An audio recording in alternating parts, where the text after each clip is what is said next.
Hi, my name is James Bosch. I'm a psychotherapist and a burn survivor. And on behalf of the Lisa Ann Roosh Burn Foundation, I'm here to talk to you about anxiety.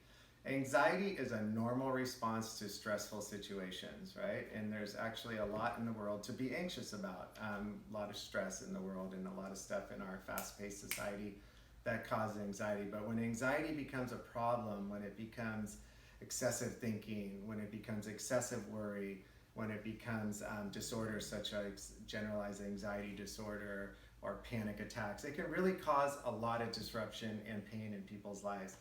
Trauma survivors deal with anxiety a lot. You know, when we survived a trauma and something bad has happened to us, there's a certain level of hypervigilance that comes with that stays in our body, and that we're always waiting for something to happen, and that anxiety is just really intense. So I want to talk about some things we can do to manage the anxiety, and I want to hopefully normalize it for you too. It's like a lot of people suffer from anxiety, and you're not alone if this is your experience. I'm going to use this wheel model to talk about how to address it. This wheel model, I really like. It kind of encompasses the whole body and spirit, and we're going to just kind of go around the wheel and talk about different things we can do in each one of these areas to manage anxiety. So if you come with me, we're going to start with the body. So our body stores trauma. Anxiety works out in our body. If you've ever been anxious, you know you often feel like this pounding in your chest. Some people who have panic attacks actually feel like they're having heart attacks, and they go to the ER, and then they're told by the doctor, oh, you're having an anxiety attack, you're a panic attack, and it creates a lot of confusion and sometimes shame.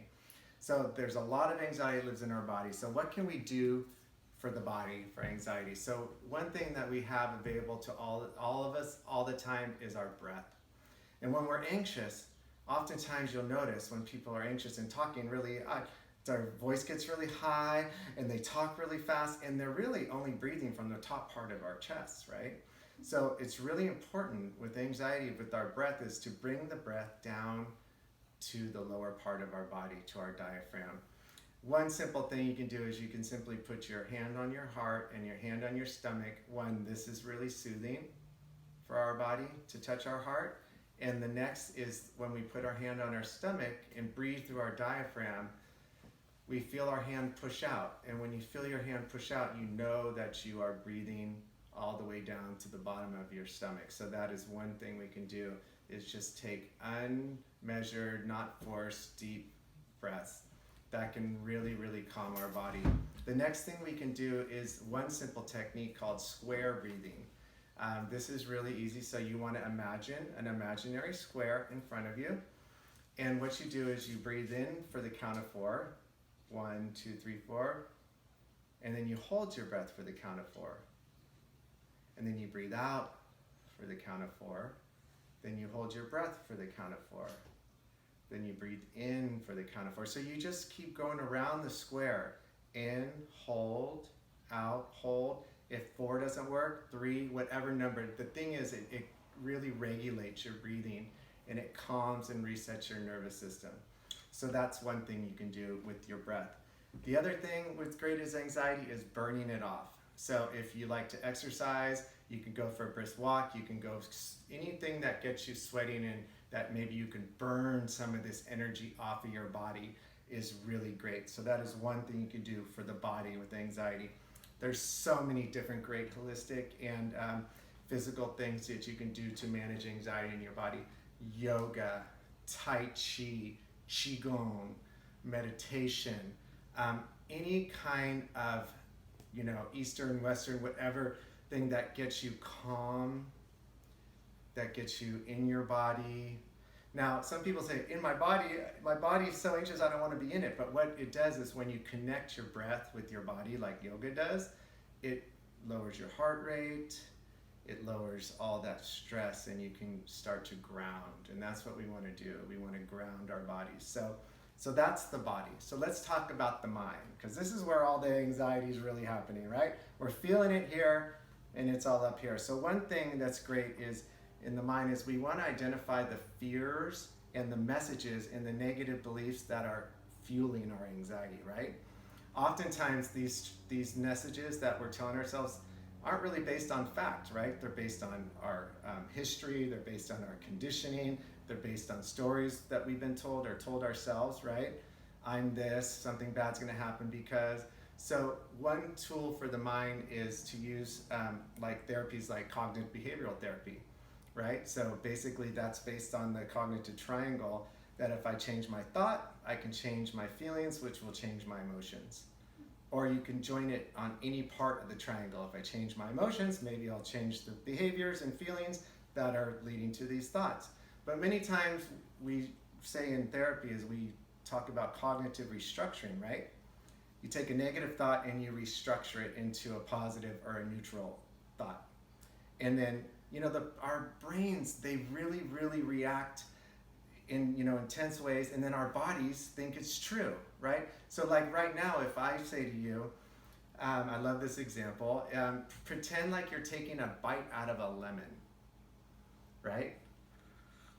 So right now my mouth is watering and I'm feeling that, like it's actually, my body is responding to that actually if I'm biting into a lemon, right? So it's really powerful, and there's this ACT, which is acceptance commitment therapy, which talks about fusion. We become fused with our thoughts, right? And so what that means is that we're responding as if our thoughts are real. And so if we can defuse from our thoughts, then maybe our bodies won't respond as if our thoughts are real. And a great tool for that is mindfulness. So what does mindfulness mean? It means being pinned or back to the present moment. So a quick technique you can do for mindfulness is do a 5 senses scan. So what does that mean? What do you see right now? What do you smell right now? What do you taste right now? What do you hear right now? And what do you feel right now? So you might not be touching anything, but I have clothes touching my body. I have socks and shoes touching my feet. So like you can really sense into everything that you're touching, everything I'm smelling, and everything I'm tasting. Maybe I taste the coffee I drank earlier, whatever. And what that does is when you're scanning those 5 senses, you're not thinking about your thoughts, right? You're in the moment. You're scanning what's the reality. So that's a great thing. And so I challenge you to try those different things, to disconnect from the thoughts that are causing you trouble and that are making your body respond with anxiety. The next part of the quadrant was community, remember? So the community is so important. So if we can speak our fears and we can talk to people, loving, accepting people, non-judgmental people about our feelings and our fears and our anxieties, often that dispels our anxiety, just to be able to speak it and be heard, right? And I hear other people's stories. So peer support is so important. That's why, support groups and events and, burn survivor outings, and any way you can join like-minded people and talk about what's going on can help relieve the anxiety. So community is really important. And along with that, with community, what professionals in your community can you utilize? Do you need therapy? Do you need to go to a doctor? Do you need to see somebody if your anxiety is causing you a lot of distress? The next quadrant was spirit, right? So whatever you consider spirit to be, do you pray? Do you meditate? Where do you go? And do you go to nature to connect with something outside yourself? So any way to connect with something bigger that can hold you and hold your anxiety is a really important part. So we went through the body, the mind, community, and spirit in different ways we can address our anxiety. And if it feels too big, if the anxiety feels uncontrollable, please reach out. Reach out to the Lisa Ann Rush Burn Foundation. We can get you resources, or reach out to resources in your community and know that you don't have to do it alone. Thank you.